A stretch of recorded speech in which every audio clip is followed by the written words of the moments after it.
गुरुवापान्तनो नित्यं ज्ञानदर्शननायकः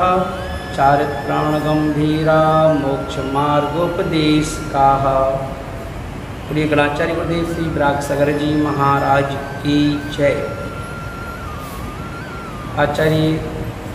श्री विशुद्ध सागर जी महाराज की जय। महानुभाव, विराग सागर की बगिया का एक ऐसा पुष्प जिनका नाम विशुद्ध सागर जी महाराज है, और ऐसे विशुद्ध सागर जी महाराज ने जहाँ पर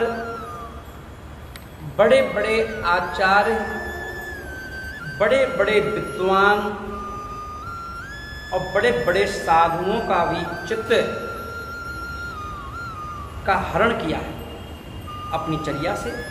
अपने ज्ञान से, अपनी सौम्यता से,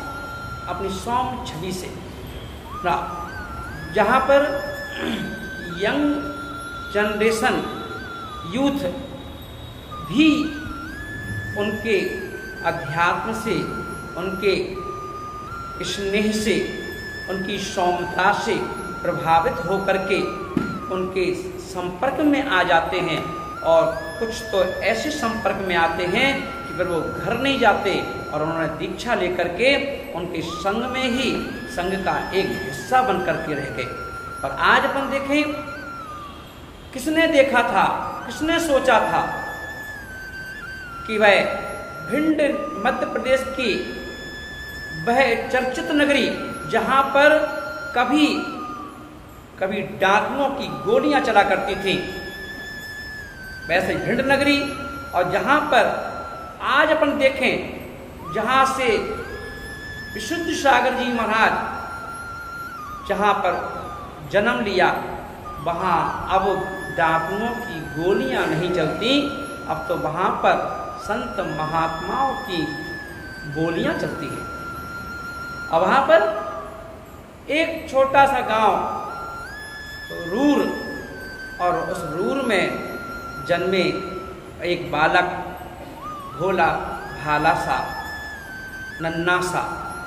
वह बालक, जहां माता पिता ने उसका नाम राजेंद्र रखा। पिता राम नारायण, माता रत्तीबाई। और उन्होंने जब धीरे धीरे अपने कदमों को बढ़ाया और वह अपनी उम्र में आगे बढ़ने लगे, युवा अवस्था की ओर, कि उन्होंने गुरुदेव विराग सागर जी महाराज के दर्शन करके, और विराग के जब दर्शन किए तो आत्मा में विराग के पुंज फूट पड़े,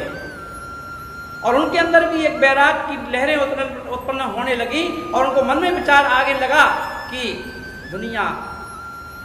ये संसार असार है, इसमें कोई रस नहीं है, इसमें कोई भी किसी प्रकार का सार नहीं है, इसे छोड़ने में ही भलाई है, और मुझे भी उस पथ को अपनाना चाहिए जिस पथ को हमारे तीर्थंकरों ने आदिनाथ से लेकर के भगवान महावीर स्वामी तक जिन्होंने अपनाया है, मुझे भी उसी पथ पर चलना पड़ेगा। और उन्होंने गुरुदेव के चरणों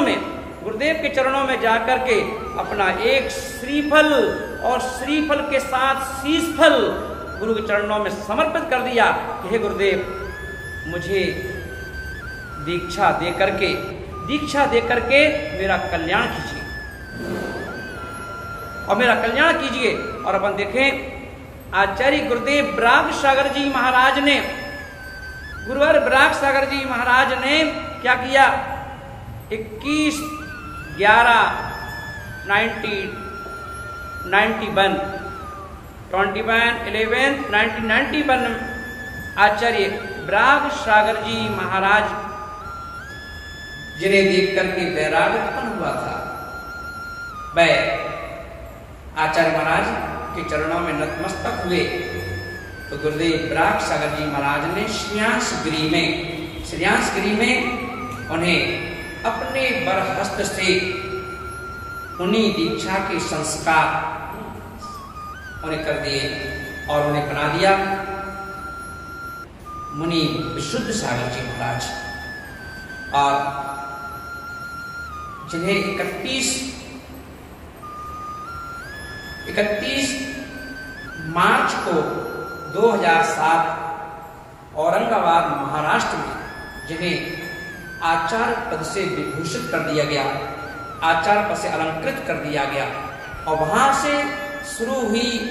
विशुद्ध सागर की नाम की आंधी। और उस आंधी में जिन्होंने कुछ कुछ नियम लेके रखे और एक आदर्श संघ बनाया, उन्होंने नियम लिया कि मैं शादीशुदाओं को दीक्षा नहीं दूंगा, मेरे संघ में जितने भी साधु होंगे वो यंग होंगे, युवा होंगे, कुंवारे होंगे, और मैं अपने संघ में किसी प्रकार की कोई लड़की को नहीं रखूंगा, कोई ब्रह्मचारिणी को नहीं रखूंगा। मैं बिना ब्रह्मचारिणी के, बिना आलिका माता के संघ के सिर्फ चेतन संघ की रचना करूंगा। और आज अपन देखें उनकी इस दृढ़ता को देख करके लाइन लग गई दीक्षा देने वालों की। और आज की डेट में अपन देखें जिस तेजी से वो दीक्षा दे रहे हैं, जिस तेजी से दीक्षा लोग ले रहे हैं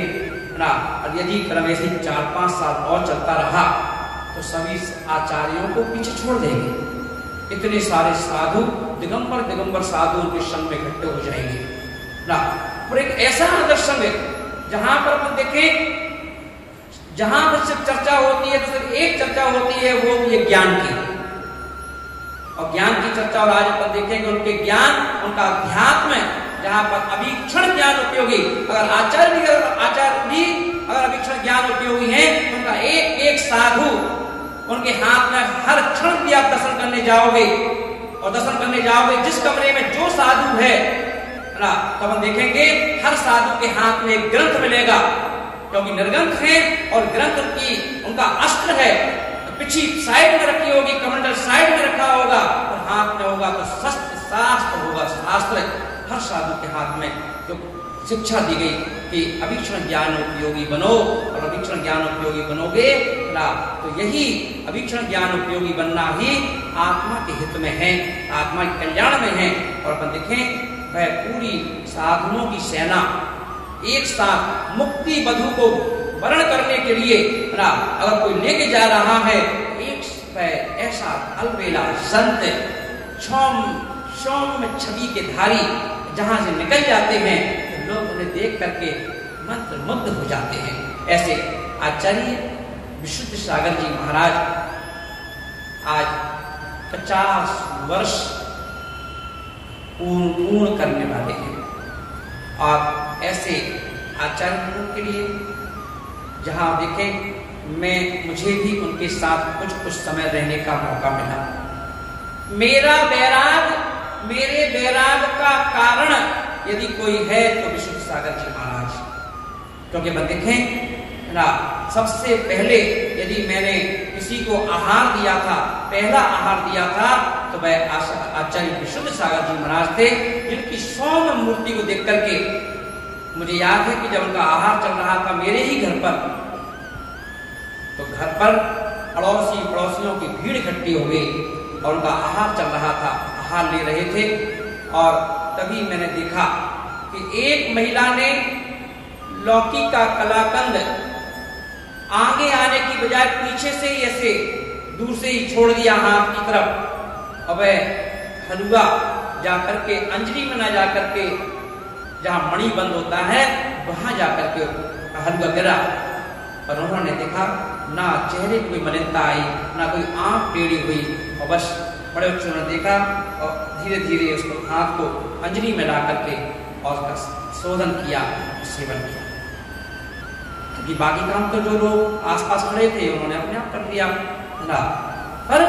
देखा कि तो मैंने भी उस समय मैं पास में ही खड़ा हुआ था, मैंने देखा कि ओहो, मैं तो डर गया था, वैसा शायद अंतरा हो जाएगा, महाराज गुस्से में गुस्सा कर सकते हैं, अंजलि छोड़ सकते हैं, पर नहीं ना। इस सौम्यता, यही तो साधु के गुण हैं जो लोगों को प्रभावित करते हैं, और उन्होंने मुझे भी प्रभावित किया। और जब प्रभावित किया तो आज अपन देखें कि वही लड़का जो बगल में खड़ा हुआ था, उनके एक गुण को देख करके आज मुनि बेहद सागर महाराज बन करके आज समाज के बीच में बैठा हुआ है, और आज अपने उन विशुद्ध सागर जी महाराज के बारे में बोल रहा है। महानुभाव, ऐसे वैष्णवता की मूर्ति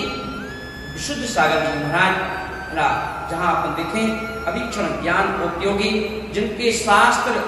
आज जैसे घर घर में शस्त्र मिलते हैं,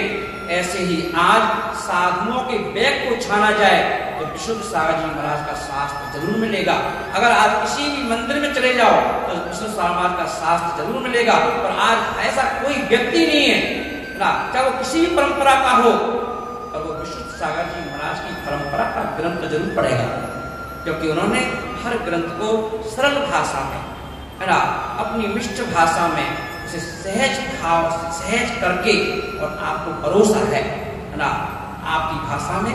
आपके शब्दों में आप तक भेजा है, तो आपको जल्दी समझ में आ जाता है। जो ओरिजिनल कृति है, उन्होंने अपनी बात नहीं की, उन्होंने हर ग्रंथ का नाम लेकर के चले, पर उन्होंने सिर्फ भाषा अपनी यूज की है। और आज अपन देखें, यदि आपको जिस भाषा पर उनको कहीं देशना है और उसी भाषा का असली वाली ग्रंथ यदि आपके सामने रख दिया जाए तो आप नहीं पढ़ेंगे और आप कहेंगे समझ में नहीं आ रहा। और उसी ग्रंथ को उन्होंने अपने शब्दों में पढ़ दिया, वाचना कर दी, उपदेश दे दिया, और वो ग्रंथ बन के देशना बन के अगर आ गया तो आप उसको बड़े प्रेम से उसी कठिन ग्रंथ को बड़े अच्छे से खा लेते हो, बड़े अच्छे से पी लेते हो, है ना, समझ में आ जाता है ना। यही तो कला संत की, कि अपनी ग्रंथ की बात को सहज भाव से समझा देना। महानुभाव, ऐसे मुनि विशुद्ध सागर जी महाराज के चरणों में मैं त्रय भक्ति सहित अभिनंदन करता हूँ, वंदन करता हूँ, नमस्ते करता हूँ, और यही भावना भाता हूँ कि आप तो मेरे संग के ऐसे सितारे हो, ध्रुव सितारा हो, जो आकाश में अलग अपनी छटा बिखेरता है ना। और मैं चाहूंगा जब जब कहीं से विशुद्ध धारा या विशुद्ध भावना किसी के मुख से सुनाई देती है तो मेरा दिल धड़क धड़क करके कहता है, तो देख मेरा बड़ा भाई कितनी प्रभावना कर रहा है, मेरा बड़ा भाई जिन शासन की प्रभावना कर रहा है, जिन शासन की पताका फहरा रहा है, और उनकी बात को सुनकर के अंदर से जोश आता है, मैं भी करूंगा, मैं भी ऐसा करूंगा, मैं भी पताका फहराऊंगा, मैं भी जिन शासन की पताका फहरा करके उनका पथगामी बनूंगा ना। क्योंकि जो काम भगवान महावीर स्वामी ने किया था वही काम आचार्य विराग सागर जी महाराज कर रहे हैं, और जो काम विराग सागर जी महाराज ने किया वही काम विशुद्ध सागर महाराज कर रहे हैं, और जो काम विशुद्ध सागर महाराज कर रहे हैं वही काम बेहतर करेंगे ना, क्योंकि वो मेरे बड़े भाई हैं, उनका छोटा भाई। तो महान भाव, आज ऐसे विशुद्ध सागर जी महाराज के 50 वर्ष पूर्ण होने पर मैं उनको क्या बधाई दे सकता हूँ। मैं तो ना शब्दों की पुष्पांजलि ही उन्हें दे सकता हूँ, और मैं यही कहूँगा, हे विशुद्ध सागर जी महाराज, आप बिल्कुल एक एक प्राणी मात्र के हृदय में उतर जाना, एक एक जीव के दिल में उतर जाना, और एक एक जीव के मिथ्यात्व के टुकड़े टुकड़े कर देना, और सबके अंदर जिन शासन की भावना को भर देना, सबके अंदर